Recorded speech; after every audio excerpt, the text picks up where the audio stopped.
สบายดีทุกคนนะวันนี้ก็จะพาทุกคนไปนำเสนอกอกน้ำหรือว่าอันนี้เป็นมือเล็กแห่งมันเนาะก็คือจะลองไปเลาะในโฆษณา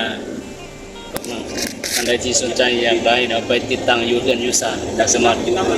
ทักหาได้เด้อสิให้ข้อมูลรายละเอียดเด้อโอ้อากาศดีธรรมชาติดี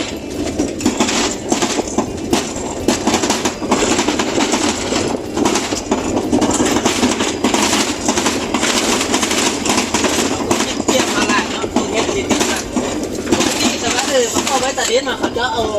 เป็นอันแสงเซอร์เป็นกล้องเลยจับเขาเรียกถ่ายตอนนั้นมันแค่มันจับเป็นกระดูกเตี้ยกันเนาะดูเลยเปียกนี่เอาไปคิดว่าเอาไปแม่งใช้เกิด15 คนซาแล้วก็เอาไว้แต่เด็ดตามนั้นแล้วเขาเรียกไปแต่เด็ดแค่แล้วเอากล้องเป็นเอาคู่ไปที่กล้องเนี่ยเอาคู่นั่นมันยังก็อะไรที่ผมอะไรกินอันว่าเขาก็ได้เป็นเพราะเขาได้เห็นในหูเนี่ย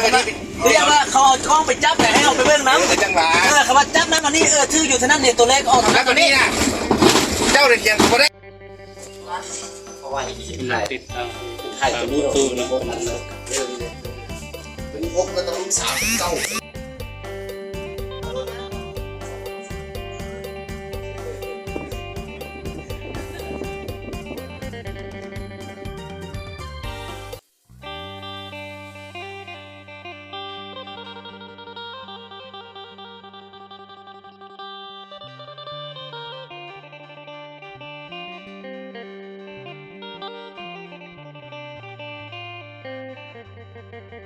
Thank you.